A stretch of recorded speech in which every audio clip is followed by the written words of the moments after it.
Hey everybody, temperatures right now are on the chilly side, and while it's very chilly this morning, it's not going to stay that way as we go into the weekend. Take a look, temperatures across valley floor sitting in those 50s, also some 40s and 30s sticking around for our friends in the mountains. So maybe just a light jacket heading out the door this morning. We will see warmer temperatures return by the afternoon. We'll be sitting in those mid 80s. The warmest temperature I'm tracking for our friends in Ontario, about 90 degrees. So if you're looking to maybe head into some of that cooler weather for your holiday weekend, our mountains for sure are going to be the coolest. We've got some 70s forecasted for them as we go into our afternoon today. But a lot of us are about to see a really big change across the Pacific Northwest because we have an upper level ridge continuing to build over the area. Now, when this happens, our temperatures go from those mid 80s, lower 90s, maybe even 100 degrees past that. So we're checking some excessive heat as we go into the work week of next week, and really because of all this, and it really starts to build and continues to strengthen. Now,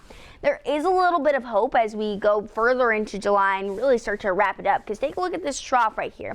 We have this trough that could approach us, and if it comes closer, it could give us a nice cool down, but for now, expect some heat going into the weekend. Saturday and Sunday, gonna kick off our weekend and be the hottest, reaching 102. So heat safety tips are gonna be very important for your holiday weekend. If you're traveling, just make sure you're carrying your sunscreen and staying hydrated throughout the day. Now, for those of you who are traveling, we are seeing some stronger storms ahead for the Midwest. So if you are going into those areas, just double check and make sure your flights are still scheduled for those times. Now, across our portions, we're not really tracking much moisture in our neck of the woods, really. We're seeing very dry conditions, which is why we are seeing the flag warning still in effect through today again. Now, here's a good update on Hurricane Beryl. A lot of it is still passing towards and going to Jamaica. Now, it has exceeded that category 5 and down to 4 because of wind shear, and kind of like if you're blowing a top off or something with, for example, if you're just blowing on it like a birthday candle, if you have even just a different kind of wind hitting this hurricane, it does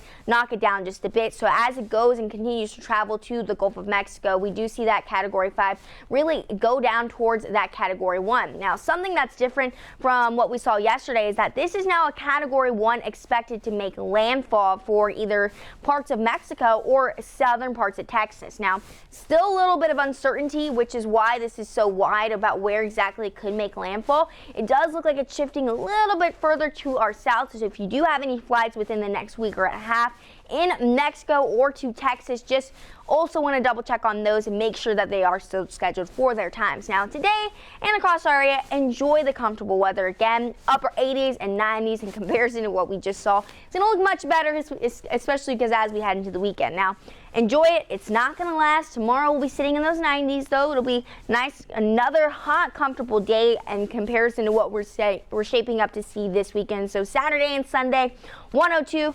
Good news is I'm not tracking any rain for your 4th of July plans and lots of sunshine. For now, let's go take